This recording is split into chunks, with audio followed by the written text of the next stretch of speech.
Hey Joe, I like your show. I tell everybody that's my shit. And if you got a long ride and you like getting high, maybe go and take another hit. We gonna laugh out loud, that's what it's about. Nobody ain't safe no more. And Joe stands out even in a big crowd, cause the motherfucker's 6'4". Hey Joe, it's time to start the show. Up, up, and away we go. Mic check, and I like your flow. Everybody, here's Joe. Hello, everybody, and welcome to another episode of the Joe Prano Podcast. I am your host, Joe Prano, and this is episode 14 of the show. My guest today is Nate Craig. He is a comedian with a brand new comedy special called Preferred Customer, which is out now on Apple Music, Spotify, iTunes, all the places that comedy albums are available. And I highly recommend that you download it or stream it today. I was listening to it right before the show started, and it's fantastic.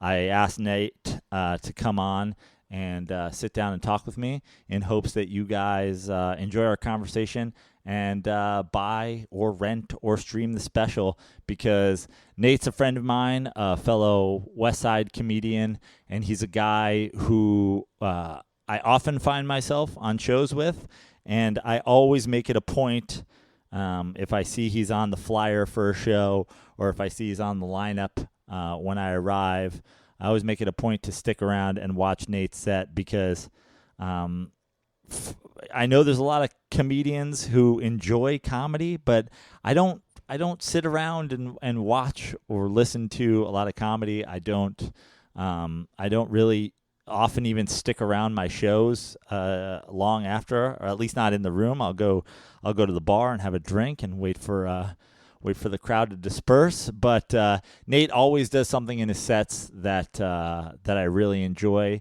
and it was no different on his comedy album that I was just listening to.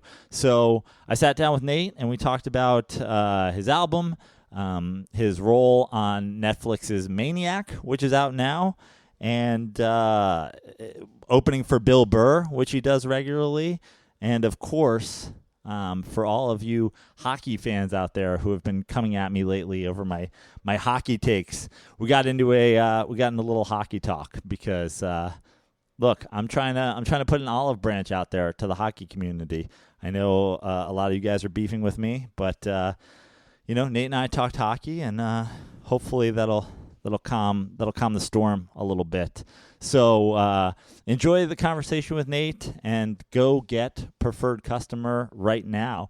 If you want to come see me, I will be performing this coming weekend up in the Bay Area. I'll be in San Francisco on Friday the 9th, Oakland on Saturday the 10th, Santa Cruz on Sunday the 11th, and Marin County at the Throckmorton Theater on the 13th. So come check out all those shows, or any of those shows if you're in the Bay Area. I love going up to the Bay to perform, and I'm excited at the opportunity to do shows in every little nook and cranny of the Bay this time. So wherever you are up there, come out and see it. Should be some great shows. Also, if you're listening to this before Sunday the 4th, we are doing a fantastic show at the Comedy Store main room for the Save the Waves Coalition. Eddie Ift is organizing it, and he has only comedians who surf on the lineup.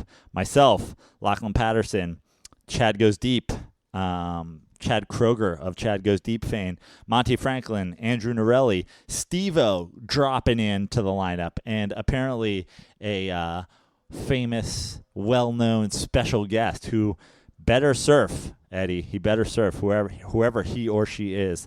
They better surf. But it's going to be a great show for a great cause, protecting the ecosystems around coastlines around the world. So come out to the Save the Waves Comedy Wipeout show at the Comedy Store main room on November 4th. And, of course, please rate, review, and subscribe to this podcast. If you're listening, you like it.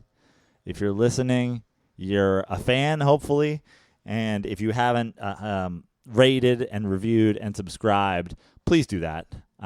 It helps everything with the podcast. Helps me chart, helps me get on new and noteworthy, helps me do all that stuff. Rate, review, and subscribe. So important. And it's the least you can do, honestly. If you want to do more than the least you can do, go to patreon.com/Joe Prano and become a patron.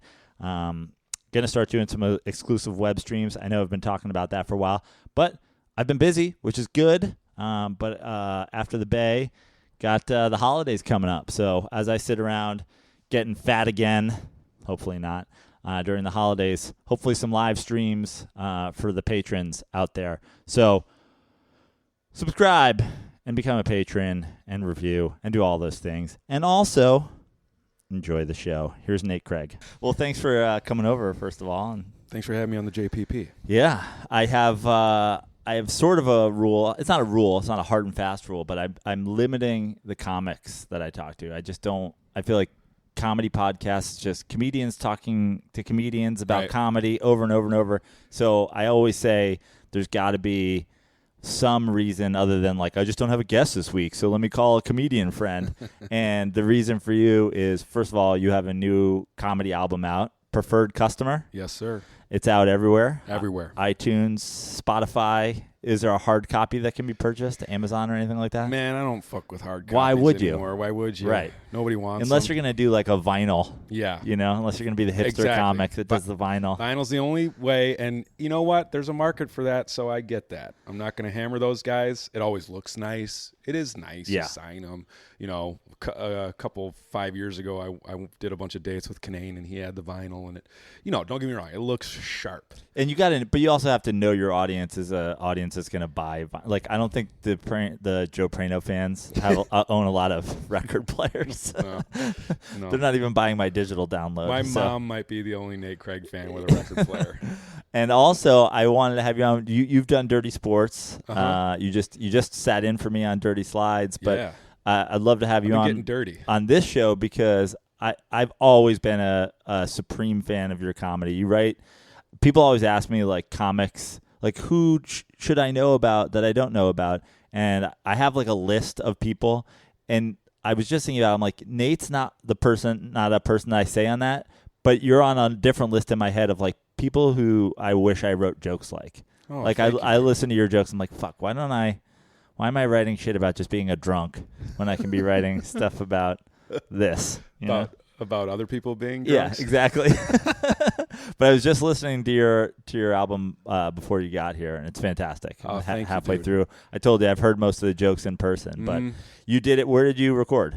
Did it at the Dynasty Typewriter, which is like this. It's downtown. It's the Hayworth, and they refurbished it, and they made it real nice. So I saw it a couple times, and I thought, you know, it's only 200 seats, so I thought I could fill. I want to be able to fill it. I would have loved to be able to do 2 shows, but the crowd was great, and You filled it for one. Filled it for one. The theater it sounded like I thought it would sound, and also had heard.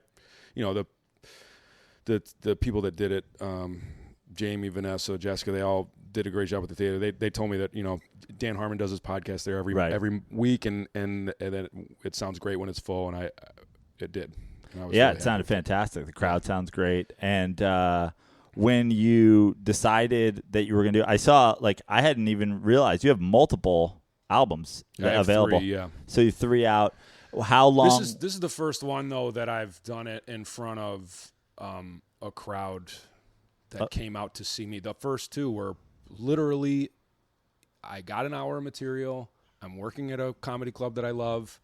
Let me spring this on a room full of strangers. Right. And that's cool if it goes great, but if it doesn't, there's gaps, there's holes. And it's, you know, on the first one I did it. This was a home game. This is a home game. Friends, you gotta have family. a home game. You can't be playing road games when you're, you know, when your listenership depends on it. You know, when people are judging your whole career on how a room full of strangers thought about your finger banging joke. Yeah. When I recorded mine at the Stand in New York, I had a bunch of friends and family come out, and I liked it, but I was thinking the opposite. I was like, well, the next one, I just want it to be strangers, because I was looking out, I'm like, there's my fucking brother. There's the guy I know from college. Like, it was just too much, like, taking note of who was in the room as I was doing my stand up. But nobody knows that though. Yeah. Nobody knows that. And you're just, it's like you're a pro, dude. You make this material work. You go out there and you bang and you sell it to strangers who don't know you from Adam. Yeah. When it comes to doing a product that is going to represent you for decades, for the rest of your career, who cares? There's just, I did go out before this show. I had Fairbanks did a set, and Bree Pruitt did a set from Portland. She's been out here for a couple years now. She's hilarious. High Priestess. She's got a bunch of stuff she does in town. She's got great shows. But I went out and made an announcement before, like, hey, listen, I might get, because I like to talk about politics. I have opinions that I think are more important than they are, and I just can't not say the shit that I want to say. So I was just like, look, I'm going to talk about some serious stuff. You don't have to, like, if you agree with me and it's not funny yet, you don't have to applaud or clap. That clapter shit is an infection in comedy right now. And I was like, just trust that I will make it funny. So I did try to, and that was also meant to, like, because you can hear it when people are laughing too hard. Yeah, you can hear it when people are whooping and laughing and trying to sell you and carry you off on their shoulders before you even started your hour. And it's like, I wanted to kind of protect against that, but also those specific moments I was referencing. Like, I just wanted those to feel thought through and organic. And I think the best comedy, whether it be an album, a special, even when I go see people that do just a club set, but like a longer club set, I think the best ones have an up and a down to it. If it's just some guy with the pedal to the metal the whole time, it's like, were these people paid to be here? Yeah. Like, he's funny, but he's not that fucking funny. Right, you know what I mean? And also, I think the best comedy as well, we know that. We're not trying to get an applause break with every single line. Some of it's a throwaway. Some of it's to set up the next one. I was watching Norm Macdonald, and I'm like, I can see he's purposely taking them down so that they have some energy for when he brings them back up. And I think that there's a music to that. And in listening to yours, you absolutely do that. And oh, man, thank you, dude. Yeah, I know. I definitely you can just exhaust a crowd. Well, I mean, I don't often exhaust my crowds, but like when somebody's just slang, and you can hear it if they feel like they have to be being slayed. You said you had Fairbanks do a set before you. How long have you and Chris been roommates? He moved in like 5 years ago. Moved into the the first time I found out that you guys were roommates, I think, was when I came to your 4th of July party. Oh, and I was like, wow, that just seems like such a odd pairing. Right. Like, were you guys friends, or were you guys? Yeah, we were friends because there was the post-college comedy diaspora. Everybody from everywhere, usually starts in college and then does open mics and then goes off to the whatever city they think they can develop in or get better in or be, whatever, not miserable in. And I went to Chicago. My buddy Jim Hamilton went to Austin, and also Michelle Balloon. We all went to Wisconsin, and then they moved to Austin. And then Chris, people like, Chris, and I know just a bunch of people from Austin. The through Austin those team. two, and so I knew him peripherally, and then other people would work Cap City, and then I worked Cap City. So I think I actually met Chris. Actually, I think I met him in L.A., but I knew of him from working Cap City. He was probably on the road or something when I worked there, and I didn't meet him right away. But at some point he won Funniest Person in Austin, and the industry always liked to cover that contest because of the people that booked it. And Cap City's a great club, and so I just knew of him, and then I met him out here in L.A. and I don't know, we just we have similar interests. Yeah. Is there any competitive spirit to being two white dudes in comedy together in an apartment? It's not a smart move to compete with Chris Fairbanks about being funny. Yeah. I mean, he's fantastic. He's fantastic. And you guys have wildly different styles. Very different styles. We definitely can chop it up and just laugh and hang out. We're definitely like great homie. I mean, he's one of my best friends. Yeah. You said living together really did that, but I mean, it's just so fun. Like, he's fun at parties. Yeah. You're from Wisconsin, and I know you did slides when the NLCS was going on. Yeah. You had your Brewers and your Dodgers. I was rooting for your Brewers because I'm just anti-Dodger at this point. Sure. Chase Utley broke a leg of a Met, and like he's on my shit list forever. Right. So, but I was watching it, rooting for the Brewers, and then last week when the Dodgers won the World Series, I started watching season 2 of Making a Murderer, and I was like, you know what? Fuck the Brewers and fuck everybody from Wisconsin, this fucking cesspool of a state. Yeah. Well, look. Sometimes our best foot is not put forward in the media, and we have some real rough highlights as a state. But we also have some great highlights. I was just so happy to see the Dodgers get lit up in the World Series. They were just soft. They were so soft. Yeah. And we were a better team.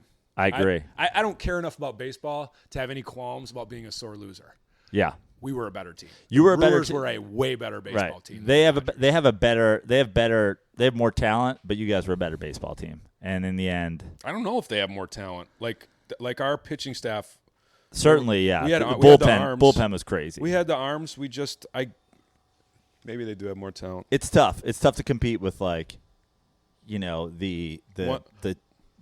even just like a top 4. It's tough to compete with Turner, Machado, Turner, Machado, and what's his name in left field? I mean, and then Bellinger. What happened was Walker Buehler pitched a couple great games. I mean, he won their one game in the World Series too, right? Yeah. And he pitched a great game in Game 7. I kind of wanted to start Hader. I mean, it's Game 7, dude. Go all out. Yeah. But whatever. And then why am I blanking on the kid's name in left field? Is there Bellinger? Bellinger, yeah. Bellinger, the catch that won that game. That won Game 7. Yeah. That catch, because that was Yelich going 2 for 2 with a home run and a double or a triple if he doesn't make that catch. Right. And with 2 on, I think there was there. That was the game. Yeah, it was tough. I was rooting for you. I know. We talked right before we started. You said you got a nice push from being on Bill Burr's podcast, doing his podcast. Yeah. You've been on the road with him on and off for a while? Yeah, he'll have me open for him 1 or 2 times a year, and it's awesome. As a comic, that's unless you're already huge, you know, that's got to be like the guy that you want to go out with. Like everybody, Bill Burr's every comic's favorite comic. He's How did you get hooked up with him in the first place? Did you just saw your set? No, I met him at the Improv, and then we were just talking about hockey, and then there was a couple people around, and then all of a sudden there was this industry skate that it was pretty much all comics. There was a couple in comedy adjacent folks that came out to it, and so it's Bill and Steve Byrne and a bunch of great guys, and I straight up asked him. I was like, "Hey, you're working in Brea this week. Can I open for you?" He's like, "I already got an opener. You can MC." And I was like, "Yes." And then he saw my set, and then he knew I was from Wisconsin. We just hit it off. He's just he's a dude, and then he was like, "You want to do this run through Wisconsin and the Midwest with me?" It started in Madison and went all the way to Cleveland. And then he's been working me ever since. He's got a bunch of people he uses. He really is good to share the love, spread the love around. Yeah, he really helps people out. Is there any – I got to imagine people that come out to see Bill Burr shows just must be in the best mood ever. They're fucking fired up for comedy. Is there any sort of you're the guy on before the band? Definitely. They're definitely – the thing about Bill Burr fans is there's either people who are humbled by even the concept of doing stand-up comedy. That's half. And then the other half is people who think they're Bill Burr. Right. There's a lot of those people who drag their wife in this guy's just like me. This guy's to me, and this is what I think. Yeah. This guy says what everybody thinks. Yeah. So whatever he says, you listen to him when I can't make my words work. So do you have to go out There's there? A lot of that. Are there guys that show up and they go, I want to scream at the first guy? Sometimes you have to. Yeah, sometimes you have to throw somebody off the top deck. Yeah. but it's fun because then even both of those types like to see that happen. Right. So it's fine. Yeah. It's fine, and it's just like handling a heckler. I have always rooted for hecklers at my shows. You root for them to be there? I root for them to say something funny. Yeah. Yeah. Because if they say something Great. funny, everybody's having a good time. Yeah, everybody's having a good time. And the second, if I laugh at it and they're like, "Oh, he handled it well," then they'll follow me off a cliff. Yeah. Like they're like, "This guy's here just like we are, and we're not. It's not about him. He's not trying to be a bitch." Yeah. To me, the heckler, the idea that they're helping the show is a bad attitude to walk in. Like, you're not helping the show. No, you're not. But you as a comic can make them help the show. Yeah. It's the people that immediately take the okay, we're gonna do this, you're gonna fucking talk. Like, can I get a Pepsi up here? Now we gotta make a thing. Yeah. Comedian destroys heckler. Like, we don't need that. Yeah, don't get me wrong. I'm not rooting for them to be do there. it. Yeah. After they've done it, I'm rooting for what they decided to do. For it not to be a record scratch. Not to be a record scratch. I mean, well, if it is, then it's murder town. Right. Because you just said something dumb in front of 1,000 people or whatever it is. Do you remember your worst heckler? You remember somebody you were like, I actually hope that person fell ill after the show? Oh, yeah. There was this chick in Milwaukee, and I was doing it was early Trump. It was before Trump got elected. And I was doing Trump material, and she was like, "Have you ever had a real job?" And I was just like, I lit her up for 20 minutes to the point where it was getting uncomfortable. Yeah. Because obviously I'm sensitive about that. But at the same time, bitch, you don't know me. Right. I grew up my family farms soybeans, corn, hay, and beef cattle. Suck my fucking dick. Yeah. I've made a job for myself out of the nothing for longer than you've been in the workforce. So what? Have you ever had a real job? Because that was just the most thoughtless. Then leave. Get up and leave. But that's what's amazing about and you see this on Twitter now, and anybody who's in the political, they're defending President Trump is they're coming at it like he's Mr. fucking coal miner. It's right. has he ever had a real job? What the fuck are we Never. talking about here? Yeah. The guy got handed $2 million. Right. You know what I mean?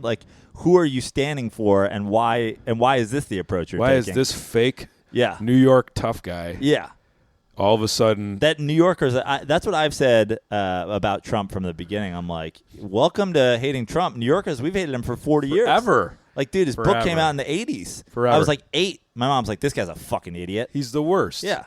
He's been the worst. He's been a laughingstock. Nobody in. But you do a lot of the Midwest. Yeah. Do you change at all, the approach to Trump when you're there? A little bit. I mean, but I definitely, I don't have any sympathy for somebody that wants their sensibilities to be tiptoed around. And, it's not my fault you voted for the guy. Yeah. He's a barrel of fish. He's shooting fish in a barrel made out of fish. Right. Yeah. And I'm a professional comedian. With a fish gun. So if you're going to be sensitive, let me guess, you'd also call me a snowflake. Right. But you can't take a joke about this fraud's toupee? Yeah. Suck my dick. Squarely suck my dick the entire time I'm up here. I now am rooting for you to have a bad time at my show. Because you're being sensitive and you're owning it. And I have a couple lines in there where I draw it back. It's because you can't be the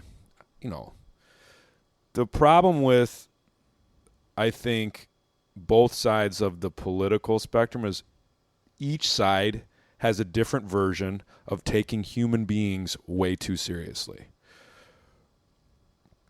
For the right, it's my stuff. You don't talk for my stuff. You don't tell me how to protect my stuff. I identify with that. I understand that. But too much of that, you're up your own ass. Right. For the left, it's other people's stuff. You can't you got to be sensitive to other people's stuff, and I identify with that. Right. It's called empathy, but too much of it, and does it reach a point of counterproductive? Right. Being counterproductive. It's like that's the thing. Even talking politics these days, like we follow each other on Twitter. I shit on both sides equally because I think just the whole. I mean, anybody with a brain knows we're in this mess because the two-party system's a fucking scam, and it's getting you to vote for a color and getting you rallying people like, oh, you fucking hate that guy? Wait until you fucking put this guy up, and now you're going to vote for him. We win on that one, too. Yeah. But I'll make fun of Trump, and I'm a fucking snowflake libtard, and then I'll make fun of, Obama or Hillary, and I'm a fucking MAGA supporter. It's like, you guys got to step back and be like, people can still be criticized without being – that doesn't mean I'm fucking the other team. Yeah. And that's like – you can't go anywhere. You can't make passing comments, I feel like, on stage now without somebody going, okay, this is what he's about, and now I'm going to fucking I have a notion that, all right, Nate Craig is a fucking snowflake libtard. I also don't think it's even at all, though. I mean, there's a mentally ill person in charge of the country right now. Absolutely. There's a mentally ill person whipping up other mentally ill people. I 100% agree with that. I've said it before, and I know you'll hate me for saying this, but I'm glad he won. Yeah. I think we, as America, are like we need a full rebuild. It's like being in the NBA. I'm not sure we can. I'm not sure we got it in us. I'm not sure that arc that we were on didn't get us as far as we could go before factors that we can't control were going to wreck us anyway. Right. I think this kind of shit speeds up the demise. What I think is I think the one really good thing that comes from this, every single person on every side of the political spectrum suddenly cares what the president of the United States is doing with every minute of his day. That's a good place to be, because a lot of times people walked around like, man, Obama's so fucking cool. I'm sure he's doing good shit in there. Like, life is great, right? Meanwhile, he's like, I have expanded the drone policy, and I'm fucking, I like Barack Obama. Seems like a great guy. Wasn't up to like the best shit all the time. But people are like, I don't know, seems good. Except, then we're saying, oh, you're a Tea Partier if you're saying he's a fucking asshole. It's just I like that everybody cares now, except me. I don't give a fuck. Right. I hope so. I think a lot of people are tuning out. You think so? I think so. Because it's past the point of. Well, it's ridiculous, man. Yeah. I mean, you can't even if you are the kind of person that's like, hey, man, I don't even like talking about politics. You can't watch Donald Trump speak. I mean, if you can't watch that and not think that you are hearing an insane person make shit up. And that's a downer. That's why we're in a really bad way, because there are hundreds of millions of people that watch it and are like, no, he's totally normal. This is my guy. I like what he's doing. Yeah. Okay, well, if that's all you want out of your politician is spite and pride, well, then, and that's what I've said to people too. Is like, people go, but look what our country's become. I'm like, you know why he won? We were already that. Yeah. Like, he won because I don't know, man. I honestly, and this is as tinfoil hat as I get. I don't trust those numbers at all. Right. I don't trust those voting machines. She won by 3 million votes. Okay, he made up that margin in the Electoral College with 75,000 votes. That's just over 3% of 75,000 is just over 3% of 3 million. If that's Vegas, that's a fix. Right. Those are numbers. That's math. I don't care. You can't place those numbers so perfectly in just 3 states. Oh, that's the Electoral College. That's what you did. Hillary didn't go to Wisconsin. Get the fuck out of here, dude. That's way too specific. It's just too specific. And, the company that makes those machines is a Republican donor. Yeah. Diebold, but it's all Diebold. Look them up. Right. Diebold. They make the voting machines. It's all fucking crooked. That's the thing. It's Paper all ballots. fucking crooked. It's all a scam. It's all like. Yeah, but I here's my like she stole the fucking primary. She did. And I was a Bernie Sanders guy. Yeah. I've been a Bernie Sanders guy since since the field established itself. Yeah. And man, I didn't, but at the same time, I'm looking at a mentally ill person who's been the worst my whole life. He's been a laughingstock my whole life. Like, now the whole world is staring at our toupee, dude. It's not good for us. Yeah. And nobody can trust us because they know that element exists. And what's the next Trump going to look like? Odds are he's going to be smarter. Right. He might not be as relentless in his, malleability and in his message, right. his ability to just like change whatever he wants based on how he just wants to be cool in any room he's in. He changes his pitch. Yeah. And I don't know if that you have to have a certain level again, of as a New Yorker, I'm like, this guy's a lifelong Democrat that's been fucking hanging around with Hillary for as long as she's been in New York. It's like, talk about changing his tune. He's like, she's a fucking crooked criminal. Like, you're like, oh fuck, like he's doing with Ted Cruz. Yeah, exactly. He's the worst. I'm hopeful. Like, maybe stupidly, that it's darkest before the dawn. That this is us bottoming out. This is us. This is us getting the number 1 draft pick. Could be. Okay. Yeah. Nothing worse in the NBA than being the 8th seed. Yeah. Well, I hope LeBron runs for president. Yeah. It's The Rock. It's The Rock who's running. At this point, I'm like, I almost just said without hesitation, I'll vote for The Rock. Yeah. But you would, right? If it was Rock Trump 2020, you're like, no, man, I want to vote for Kamala Harris. Who's a centrist? Yeah. Who's a total, yeah. I don't know, man. I hope this is us bottoming out. I love, though, because I see you at shows around town, and I follow you on Twitter, and like, I know you're worked up, and I love it. I love watching people. Like, this is good. This is good for comedy. Yeah. I know people always say that, like, oh, is Trump good for comedy? That was like the big shtick when he got elected. Like, oh, everybody's doing fucking hair jokes and he's orange. But I think it's good for comedy, not in that he's a punchline. I think it's good for comedy that people are angry about it, whether they're liberal or just like, I'm angry about it because he's just making a fool of us. I don't give a fuck either way. I just think, like, I'm angry because we look like assholes. We look like assholes. Yeah.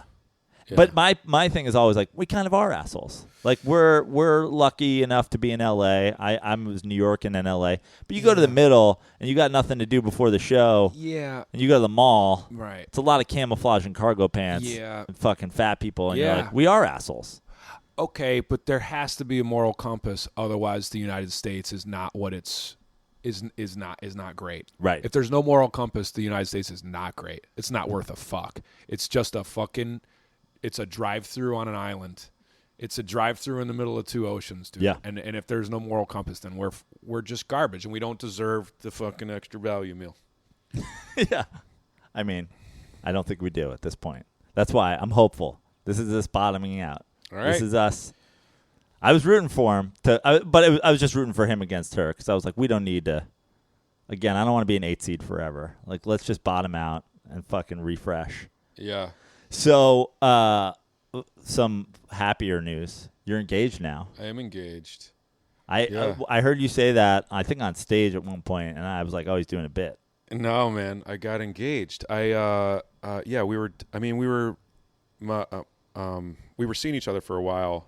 By the way, I'm very happy for you. I know we've talked about it. You seem super happy. You talk about it the way people talk about it in fucking movies. Mm-hmm. But then I'm over here going like, that's it. I'm on an island here now. Like, dude, one of my last guys just got back on fucking, the SS Minnow and was like, all right, you're on your own, Gilligan. Yeah. You're 40. You're white. Good luck. Well, you're living with your gal, man. This is a good setup here.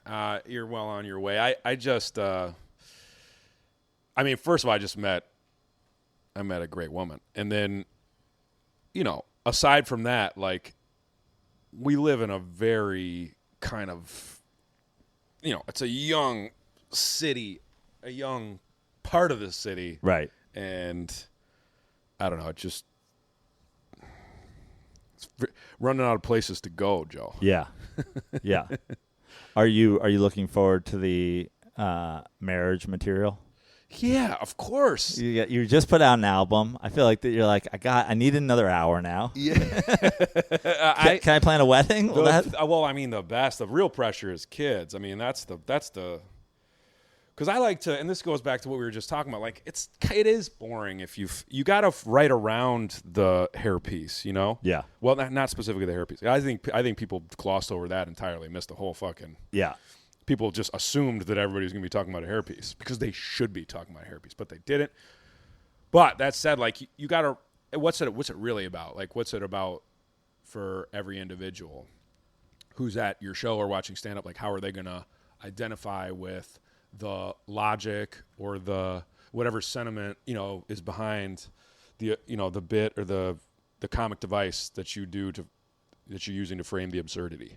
And so it's about, you know, the brain. It's about your own identity and whether or not you can control this existence or how you control your existence. And I mean, what better way to really get insight into that than to make another human being? Yeah. I love people's kids material. It's so endearing and it's so fascinating to see them like learn about themselves through another human being that they are now in charge of. So that's, as far as like, if I was going to do anything for material, it would be have a kid. Right. Yeah. I mean, the dad, like, there's going to be a dad festival at some point. You know what I mean? Like, everybody's got to be a dad. That's like, hilarious. There totally will be a dad. How has there not already been a dad fest? I should just organize it. And I'm just here for all your dad jokes. Yeah. Are you guys, do you have a date planned? No, we're going to Mexico in a couple weeks. We're going to look at venues. Yeah, we're going to destination wedding. Puerto Vallarta. Yeah, we're just gonna figure it out.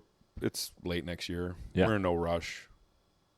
The only thing we're in a rush for is to have an answer when people ask us, "Do we have a date yet?" Right. Just start giving them a date, and then it's not official till it's on the fridge. You know, until I get a fucking magnet with your face on it. It's well, like, we have to put that off because then I mean the point of doing a destination wedding is that like a lot of people can't make it. Totally. That's the best part. You can't give them a date now. Yeah. Yeah. That's like Lachlan's joke. He's like, I got to decide a year and a half out if I want chicken or fish. You know, like, I don't know if my dietary restrictions will be 18 months from now. A big part of the podcast, like especially in sort of limiting the number of comics, is I want to talk to people in all kinds of art, whether it be music, comedy.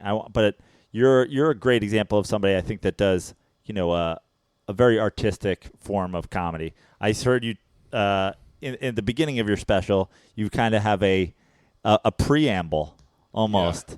What inspired?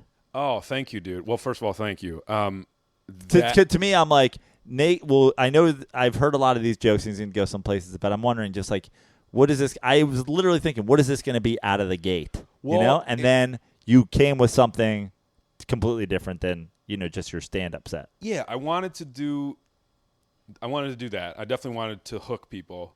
And I also wanted to like give a nod to, because I mean, I'm, you know, I don't have an agent. You know, I've been fortunate enough. I got good jobs. I got to shoot that Netflix show Maniac on Netflix. Check it out. But you know, you're not gonna make us it's hard to make a comedy special, period. Nowadays, to get a comedy special sold as a straight white dude is just not feasible. Without an agent, it's not happening. Right. So, I mean, I gotta stay in my lane. Yeah. And I'm fine with that. I like comedy albums. When you get a kid, that'll give you a leg up. Yeah, if you got super fat, that would help. Okay, all right. Both those things I can do. In that order. Yeah. But I was listening to something Joe Rogan had Everlast on his podcast the other day, and Everlast was talking about the music industry, and it was all stuff I identify with, and you know, I put out, this is my third album, so like putting that stuff out, like I learned a lot of what he was talking about, and Rogan said something that I disagree with, which definitely happens.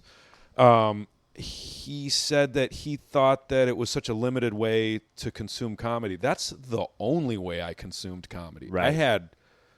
cassettes on cassettes. I loved listening to comedy albums. I like listening to comedy albums. And You still do? I still do. And just looking at the, the numbers that, I see people stream it. It's different. They consume it bit by bit now. They don't consume it as an arc. You don't have to switch the tape over and go to the B side. Fast forward to the end if you want to hear, Boogie in Your Butt. Yeah. Yeah. And, and, so I wanted to give a nod to kind of the person in their headset. I wanted to say hi to them. And I also, for the whole taping, I wanted to make the people in the room aware of them.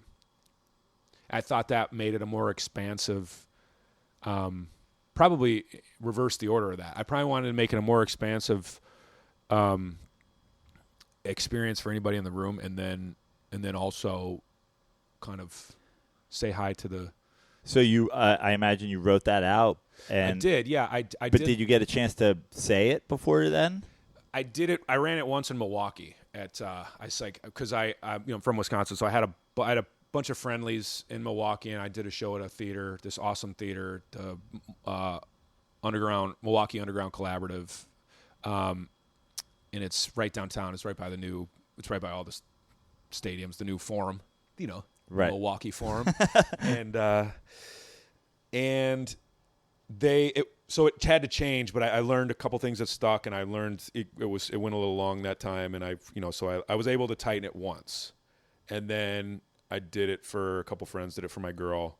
She's like, I think that's good, and I don't know, I think it's great. It's fantastic. So get it's a hook. Get the album and listen. Start from the beginning. Yeah, don't just hit the starred track on Spotify or whatever. Thinking of You, I think it's called. Yeah. It's great. Because that's my market. That's who I'm going for. Right. People streaming comedy now. That's who everybody's going for if you can't sell a Netflix special. Right. So my advice to other comedians, own your own shit, put out your own shit, and start to, if you don't already, start to pay attention to how people stream comedy. So what, besides listening to other folks' albums, watching other folks' comedy specials, what sort of art do you consume on a daily basis? That's a great question. When you get in your car, do you listen to music? Do you listen to podcasts? Do you listen to music? Love KCRW. Living in LA, one of the best things about LA is the radios. The radio's so good out here, and it's because it's just such a huge market share. And the great thing about, because I love KCRW as well, nowadays you can stream, it doesn't matter where you are. I love KEXP in Seattle, and I just have their app. And, if I'm not feeling KCRW, I'll be like, let's go to, Seattle's alternative public radio station. It's KEXP. KEXP? Yeah. In Seattle? Yeah. I'll check that out. It's fantastic. It's I think I'm not it's KEXP. Yeah, it's great when you have editorial boards at places that don't have to listen to what they don't have to have their numbers at a certain point so that Honda's happy with their and you just have to hear the same Drake song twice an hour. Right. No, it's great out here. So I listen to a ton of music. I have an art degree from the University of Wisconsin. Is that true? Yeah. It's just your art and comm arts double major. Okay. Ceramics and photography, where my studio focuses, and then radio, television, and film production. And I was the soundboard operator. Do you still do ceramics? No, I wish I did. It's great. We had a ceramics studio at my high school that was phenomenal. The teacher was just a great man. He was great at, he was a beautiful artist and a really great teacher and he was just a mentor to a bunch of people. So it felt natural doing it in college. It wasn't like I was just like, oh, I'll just try this clay shit. But I had been doing it for 4 years before I went there. But I also wanted to do, I also knew I wanted to get into production and stuff. And so it was just, get it, double major undergrad degrees, I did that shit-faced. And how, yeah, how soon after college did you do stand-up? During college. Okay. Yeah, I started. Well, I was the soundboard operator for King Lear, and my dad was a music teacher growing up, and he also did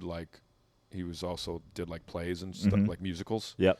And so it kind of was in my head, and so watching King Lear, I was like, whoa, this is very high art. Shakespeare, obviously. Yeah. Shakespeare. And I've heard of him. Yeah, them. And I mean, some people say it was them. Yeah. And so I don't know. I just wanted to start doing plays, and then I figured that I was always a stand-up fan, and that being on stage was something I should learn how to do. And then I just started doing stand-up, and then I just kept doing both. And then Chicago's a place you can do both. So a lot of improv I watched early on. A lot of theater I watched early on. Got a chance to work with some really talented people. And that's where you connected with the showrunner of Maniac, which you're now on. He was actually a personal friend that I met. He is from Wisconsin, and we connected very quickly that way. But yeah, being in Chicago at the same time, like, we definitely were aware of what we were working on. So I think that made him feel confident that he could throw me a bone. And you're in how many episodes of this first season of Maniac? 5. And I'm not sure if there will be another season. If there is, my character might go away. I don't know. They'd have to get Jonah Hill back because I'm his brother. Right. But are you his brother? I'm one of his brothers, yeah. Okay. And so we would have to be, I don't know. It's the whole show takes place in their brains, in Emma Stone and Jonah Hill's brains. So like, I guess they could just because it's once you get inside the ceiling's off. There's no, it's there. You can go anywhere. Possibilities are endless, and so for what why wouldn't you have people from past seasons do cameos? Absolutely. But I don't think I'd have like a significant part if it wasn't heavy on the Jonah Hill. Right. Yeah, it's interesting because I started watching. I'm only a few episodes. I think I'm 4 episodes in. Yeah. But it's really the Netflix model is like, sit down and binge all this. But the show is, I don't want to say it's weird because that sounds negative, but it's a weird show because, like you said, it's happening in their head. And then even the stuff that's happening in reality is almost weirder than what's happening in their head. Yeah. So, like, I don't binge it. I watch one, and then I'm like, all right, let's fucking walk around and think about that for a little bit. Good. I love that. It's out there. And Patrick, he was the showrunner. He wrote the entire thing more than once, I think, because between him and the director, there was, some push and pull about, like, what show they wanted to make, and they're both incredibly talented, and Patrick was able to, make it work. And then, Kerry made a nice finished product. Kerry Fukunaga, the guy who did, he's doing the new Bond, and he did the first season of True Detective. Is the new Bond the Black Bond? Not yet. I think it's Daniel Craig's last one. I love that. That's one of my favorite ongoing, like, stories that, like, just people are not going to rest until there's a Black Bond. I mean, it's going to be Idris Elba, right? Right. I mean, that's got to be. And he, like, I feel like he's pushing that along. Like, who doesn't want to be Bond? And what a great conversation to be had about your career. Right. In the meantime. Yeah.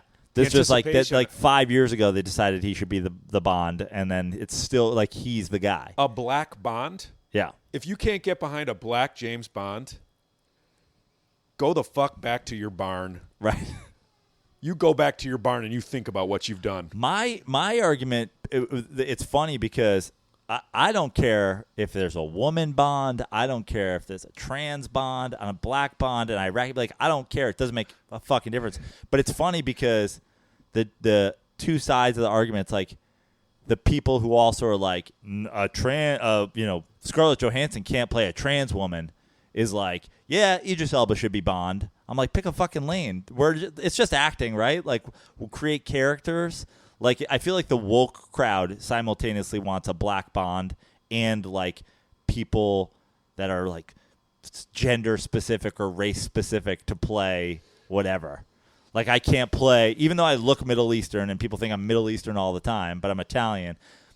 You can't play an Iraqi in this movie. You're Italian. That's fucking, you're stealing some Iraqi actor's livelihood. I get that, though.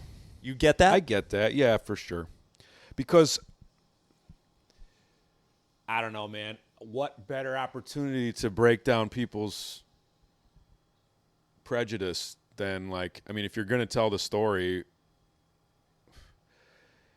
I don't need to see Scarlett Johansson.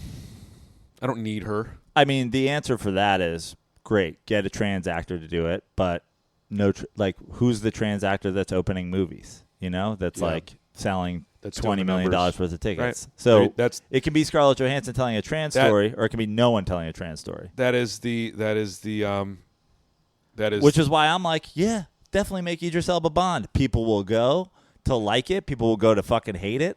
But you're going to sell a lot of Bond tickets, that's for sure. Those numbers are going to be through the roof in Idris Elba Bond movie. I'm so pro commerce and art together. Like if you can make something really good and it makes a ton of money, fucking great.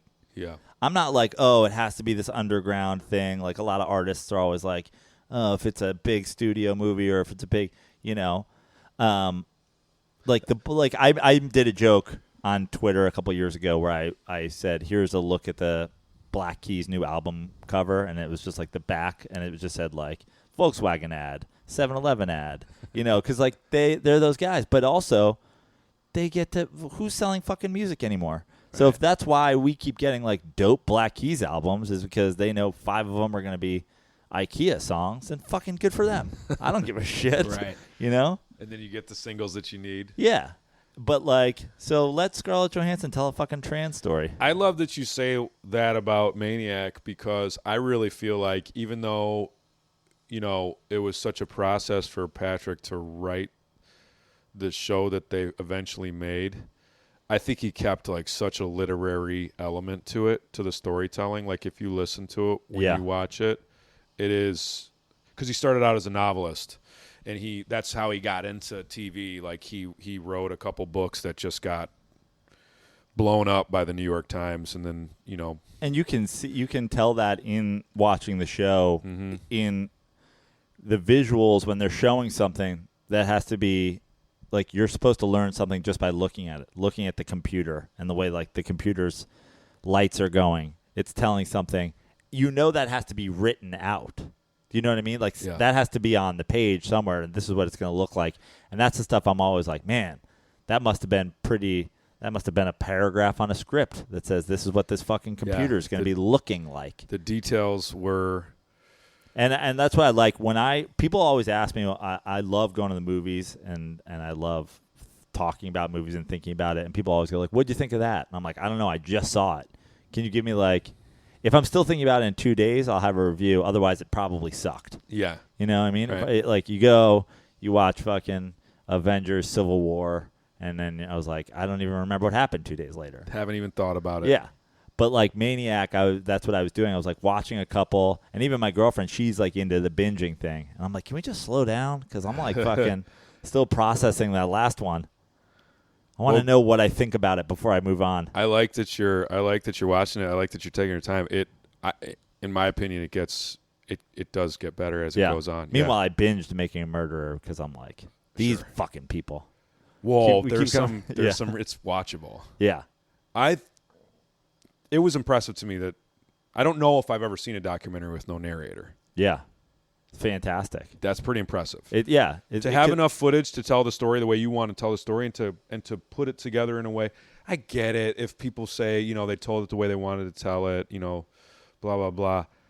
Still, that's a lot of, you have to know your footage. You have to log so many hours. It's funny because the way I feel about it and the way people go well, they left this out and they left that out is the same way I feel about, again, I was half rooting for Trump, but it's the same way I look at people who are defending and go, you're a crazy person.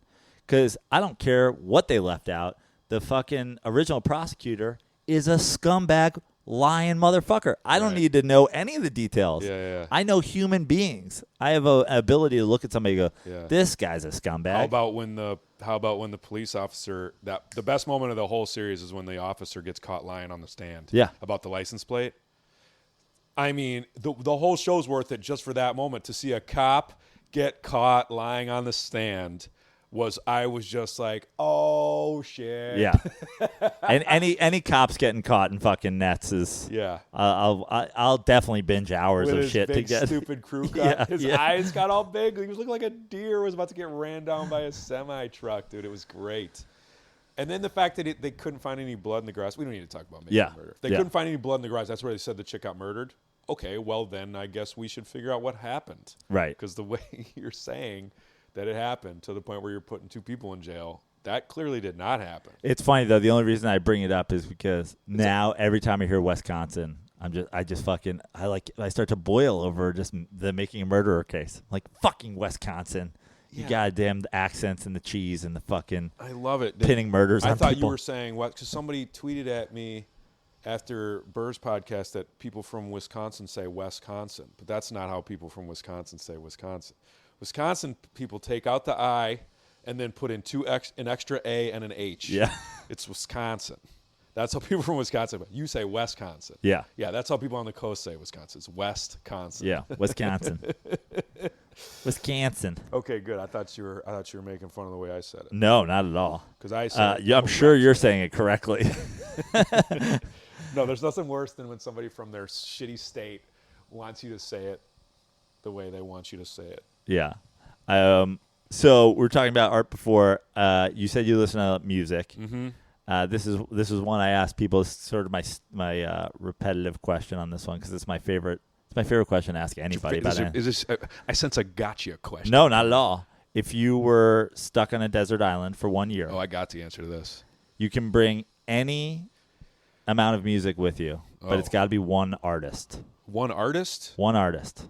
Oh. Huh. I would for sure choose a composer. I would choose probably Brahms or Mozart or Beethoven. I thought you were going to say one album, and I was going to say Jimi Hendrix Band of Gypsies. Okay. That's my favorite album. I'll listen to it on repeat for the rest of my life. I don't care. It's just beautiful. I just hear Jimi Hendrix like at his peak live. It's great. I could choose Hendrix too. Yeah.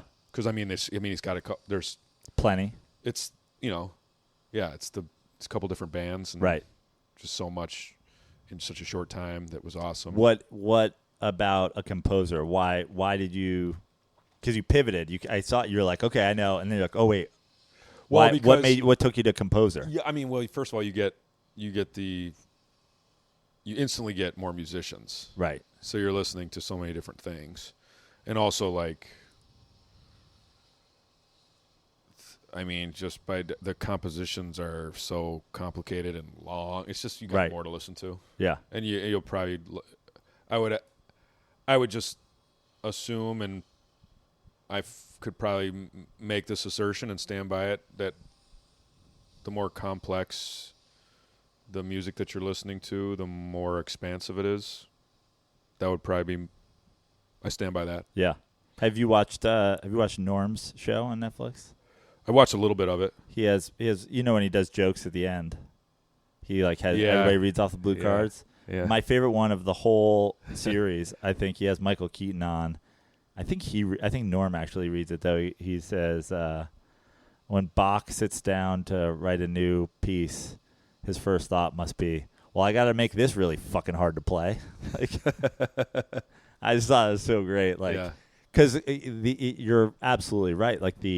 Everything that goes with a composer sitting there and going I have to create something for dozens of people to come together and do together. Yeah. It's that's I honestly don't even know how your brain works like that. That's why I love music so much, because as a comedian, I'm like, I can catalog my thoughts. Is that good enough? Yeah. Is that art? Yeah. I think it starts with just being a musician at first, and then that kind of understanding, that in-depth understanding, it grows from there. Do you have any musical? I used to play the trumpet and I used to sing. My dad, like I said, he was a choir director. He was a music teacher, and so I had to do that. Well, I thought you were a method actor in your Maniac role. No, I'd sang that. Well, they dubbed over us, but only because one of the other brothers was straight tone deaf. Yeah, one of the other brothers was straight. That's me. Straight trash. But yeah, I mean, not like we would have done it would have been. I thought it would have been really funny because it would have been bad, and then we would have been like these, this well-to-do, put-together, Upper East Side family of douchebags that were applauding each other for being awful. I thought that could have been funny, but they had it. They dubbed you over anyway. Yeah. Like, no, it's got to be. Yeah. We didn't write it that way. Yeah, it's got to be. It's not that way in the novelization. Yeah, Jonah's character's got to stand out. Yeah. More. So But I did sing, and then that, as a kid, that just was the opposite of cool. Yeah. The opposite of cool. I wish I would have kept playing the trumpet. That's the closest thing I have to a regret. But I started playing ice hockey instead. I played that last night. You're still playing hockey. Fuck yeah, bro. It's like my favorite thing in life. What does that look like these days? Like, who's out on the ice? Yeah, a bunch of similar transplants. Yeah, a bunch of East Coast Canadian transplants. A couple, 3-4 French Canadians. Are people hitting each other still? No. It's light. It's a group. I don't even play in a league. It's just a group of guys who are just like knocking it around. Good players. Yeah. But then there's also a couple, guys who are, beginners or picked it up later in life. Because I was like, I don't even play basketball anymore because I don't have fucking health insurance, and I know my Achilles is going to roll up my ankle at some point. Yeah, no, good. That's smart. Yeah, basketball. I mean, I can't do high impact stuff. It really messes with me, but hockey's pretty smooth if you know how to stay upright. Even if you do fall, you slide. Right. It's not like you fall on pavement. You stick. Everything's absorbed by your clavicle. I've gotten into it with hockey fans lately. Yeah. Because I've noticed this thing. I went to school. I went You're to a high Ranger school. fan. I'm not much of a hockey fan, but I am a Ranger fan. All of my friends Ranger fans. I went to high school in Connecticut. Mm-hmm. Like big hockey, hockey and lacrosse way more important than baseball and basketball. What I did, and I love watching it. Love going to live hockey games. And great, you love hockey. I love that you love hockey. Yeah. I've noticed that hockey fans it's like they almost hate the NBA more than they like hockey. Like there's a lot of that. There's a lot of like animosity toward the NBA, and I was just like, hey guys, let's just agree that those guys are just like on a whole other level of athleticism, and it maybe is not your bag, but like no need to shit on it. They're like, fuck you, hockey players are the best fucking athletes in the world, and fuck NBA's lazy. And I'm like, I feel like there's a lot of racism in the there's definitely some identity attached to it. Yeah, there definitely is. I don't understand how you can be the fan archetype that I never understand is the only fan of hockey. Yeah. Guy. Okay. Yeah, it's fast. Yeah. Yeah, it's the fastest sport. Yeah, watching hockey live is not like anything else. It's one of the coolest things I honestly believe that human beings do. Ice hockey's wild. But the type of athlete, there's no comparison. Like if you had to pick 10 humans to go against each other. I don't even want to say 10 because that makes it a home game for football players. Right. If you had to pick 3 humans, types of athletes to go against each other, and you picked, you wouldn't pick hockey players. No. You just wouldn't. Yeah, they're mashers and killers. Yeah, there's a mental aspect to hockey. You have to take a slap shot in the teeth. Yeah, right. I have my good buddy. He is an executive for the Blackhawks. He took a hockey puck in the teeth. He lost his front 4, top and bottom. A masher, a killer. I would take him. He could fuck with a lot of people Right. until you get out of his weight class. Yeah. Until you get out of his weight class, or until somebody has a longer reach than him. If you're, I don't know. Maybe I'm an idiot for classifying athletes based on who could murder who. No, but I but think like that's the ultimate. Yeah, right. Test. That's the ultimate. That's gladiator test. shit. Yeah, you right? can't put. You're not gonna. I'm sorry, but Sid Crosby, who's the best player in the world, arguably, Yep. and has been for a decade. Sid Crosby's not going to make it out of the first round with LeBron James. Right. I mean, Sid. The thing is you look at Chris Paul on a basketball court and you're like, fuck. How is he even out there against these superhumans? Chris Paul's 6 foot 175. Like, he's not small. He's a Sid decent-sized Crosby. hockey player. Yeah. Yeah. I mean, I think Sidney Crosby is like 6'1", 200 pounds or something like that. It's like they'd be in the same weight class. The you know thing what I mean? about hockey is, and I say this about like as a Packer fan, Aaron Rodgers fan, also like, you know, at this point I'm a Pats fan. Help me walk back through this because I'm gonna lose track of what I was trying to say originally. I'm talking about just the type of what it takes to be a good hockey player.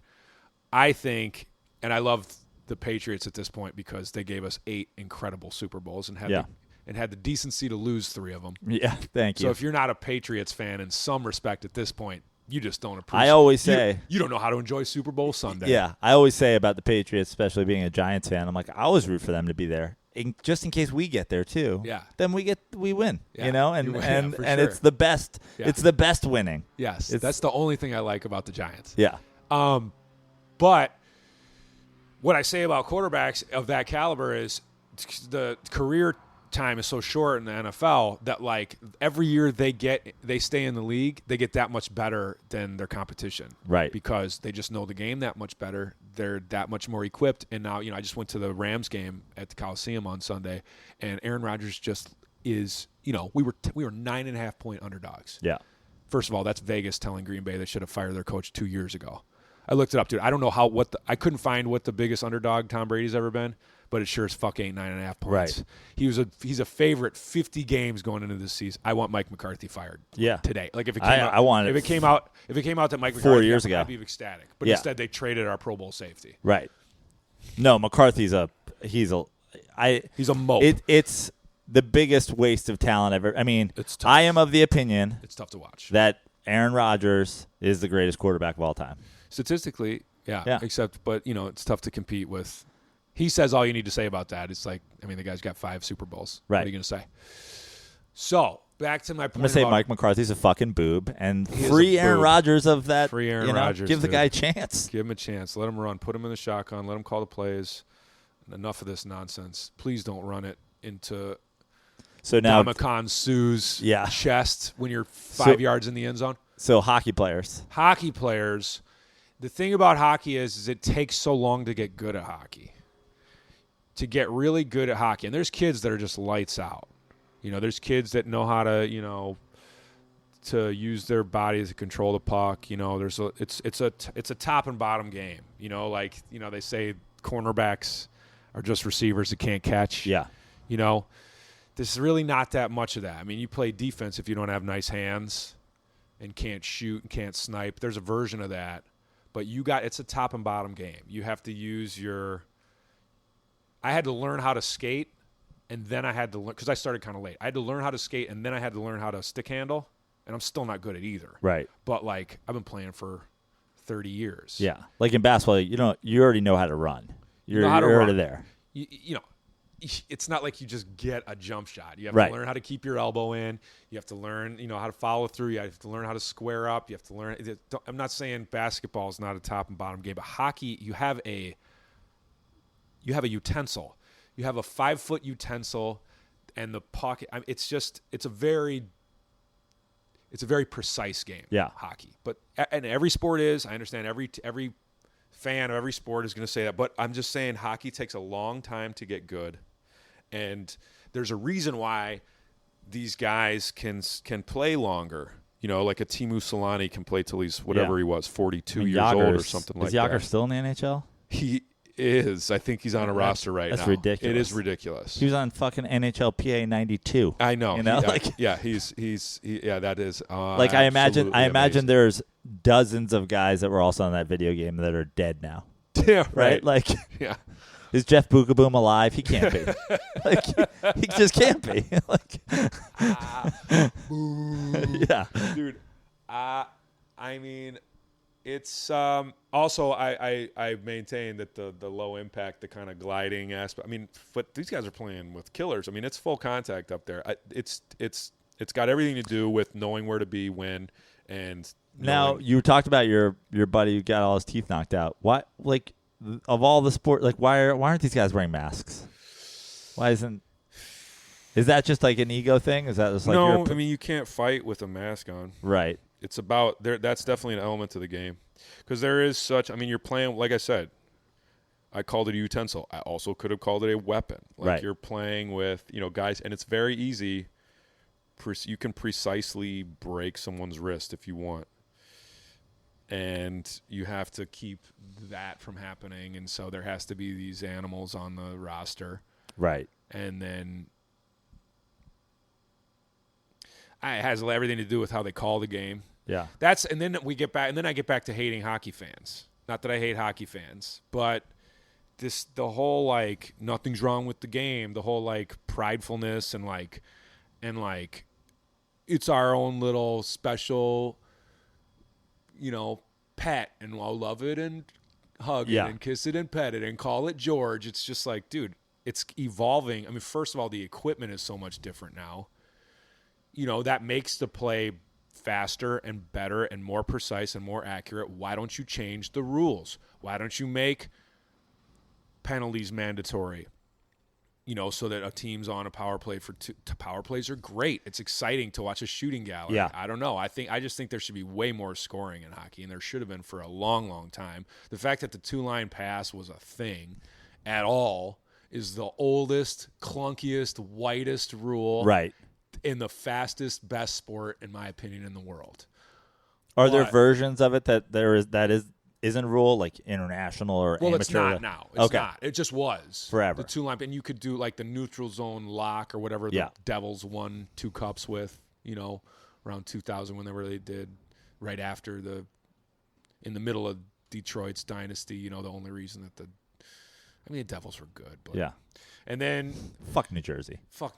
And then, I don't know, man. I just think like I'm leading into a rule change that I've been trying to sell for years. I think they should make the blue line wider and extend it into the zone. So once you get it in, to get it out is still as hard for the defense, but you can get closer to the net before you have to tag up for the offense. Got it. And I think that would make these small guys, these small, these dudes these burners just that much more valuable. Right. I don't know if you've paid attention at all this year, but Toronto's phenomenal. Yeah. They're so fast. I don't pay attention at all. And I just want to go and watch the game. Like I'm always down to go watch a hockey game. But other than that, I'm like, I don't know what the fuck I'm watching. It's really fun to watch. Yeah. When hockey's fast and precise and shit. I mean, people whine about watching it on TV. It's funny though, because that's the thing about hockey is like, I think when I watch, I guess I could watch a high level high school basketball game, like if I could watch 2 national powerhouses, but like otherwise high school basketball, you're like, what the fuck is this? This is like watching, the 80s Celtics. It looks like it's in slow motion. Yeah. Hockey, like I could watch a high school hockey game. College hockey. Yeah, college hockey. It's like college hockey's totally fun to watch. Yeah. No, by the way, my podcast, The Visitors Locker Room, check us out. We're on SoundCloud. Who do you host that with? CJ Sullivan. We've been doing that show. Actually, we started as an internet radio show at an internet radio station in Chicago in 2004, actually. Wow. Yeah, we were around. We had a it was that generation of Chicago comedians, like Hannibal, Kinane, Kumail always used to come through. Yeah. And it was always a thing, but then one of our buddies passed away, and then I moved, so the show's kind of like. But we've started doing it again. But I've been starting out every. What's it called again? The Visitors Locker Room. Visitors Locker Room. Yeah. It's everywhere that you can get podcasts. Nope, just on SoundCloud. Just SoundCloud. Just SoundCloud. Oh, great. I had to learn how to produce a podcast because that's the only way we're going to do it. Like CJ wasn't going to do it, but he's ridiculous and hilarious. So I mean, I'm happy to get the show going again, and so we have we do as many as we can. We're both on the road at different times, so we usually put one out every other couple weeks. But I've been starting out episodes with high school basketball buzzer beaters. Oh, nice. Which is super fun. Yeah. If you got somebody calling a high school game, it just sounds it's a very distinct sound. Fantastic. And it's totally watchable. Those are great. Those are great highlights. But yeah, hockey's one of those things where like you can watch like a lower level and it's still phenomenal. I just think that the problem with hockey for on TV is that I don't think anybody really articulates very well is that it's consumed as is basketball. You're watching 5-on-5. If you take the goalies off, it's 5-on-5. The goalies are in the hoop. The goalies are the backboard. And you're watching it go up and down the court the same. But the difference is a hockey rink is 2.5 basketball courts. But that's not that doesn't translate visually to somebody that doesn't know I had no idea that was the case. Doesn't go right. And you're a sports fan. Yeah. You've been I knew it's bigger. You knew it's bigger. Yeah. But it's much bigger. They just cover the ground at the same pace. Right. Because they're faster and they make it look, especially on TV, they make it look like a basketball court. Yeah. Well, then in that case, there needs to be more scoring. If you're up against basketball visually, don't make people wait. There should never be a 2-1 hockey game. Right. The puck's so small. The puck is so small. The puck to net ratio compared to basketball. I'm not saying that you should score every time up and down but there should be. You should make it more advantageous to the offensive players in order to make it more rewarding to the viewer. And you're going to get pushback every single time you say that from hockey players. There's nothing wrong with the game. It's great. You got to appreciate the defense. Shut up. Shut up. I've played it my whole life. You can play good defense without making it boring as fuck. You could play good defense in a game that you give up 4 goals. Right. Or 8 goals. Yeah. You could play good defense in a game you give up 10 Now we're goals. talking fucking hockey. That's what I'm saying. There should be hockey games should be 8 to 10. Well, we have the title, Nate Craig making hockey great again. Make hockey great again. Well, I mean, just make it just bring hockey up to date. Make hockey great once. Finally. So add hoops. First of all, put boards on the ice. Yeah. Get some 7-foot black guys. Yeah, exactly. Visitors Locker Room, Preferred Customer. Yeah. That's the album. Yep. You're on Twitter. Hype Man. Hype Man. Were you always Hype Man? No, I changed. I had the handle, and I was just like, and then I was Nate Craig Live on Twitter and Instagram, and I just thought that was boring. It's your Hype Man. And Hype Man's fun, and it's shorter. Yeah. Shorter handles can, keep you in the game. Yeah. Got to stay in the game. Keep you in the tweets. And you're Nate Craig Live on Instagram. Nate Craig Live on Instagram, yeah. Cool. So and Watch Maniac on Netflix. Watch Maniac. And where are you going to be coming up? Where can people come see you do stand-up? I'll be at Zany's in St. Charles, Illinois, November 29th through December 1st. And I'll be in Madison, Wisconsin, where I'm from. I'll be at the Brink Lounge December 22nd, 23rd, and then off in February 7th through the 10th, I'll be at Go Bananas in Cincinnati, Ohio. Guys, go to all those shows. Get Nate's album. Listen to the first track, and if you don't proceed, it's a hook. If you don't proceed after that, I'll give you your money back. It's a hook. Also, I'll be at Red's in San Diego. If you got listeners in San Diego, yes, absolutely, great show. I'll be. It's one of the best shows in the country. So fun. I just did it the night before Thanksgiving. Dude, I married into San Diego. Yeah. I mean, that's another. I mean, You're winning. I think it's a pretty solid move. Yeah. Go see him at Reds. If you just came and saw me there, go see Nate. It'll be an awesome show. I know it will. It's always awesome. Thanks for coming, buddy. Thank you, buddy. Hey Joe, I like Joe's show. I tell everybody that's my shit.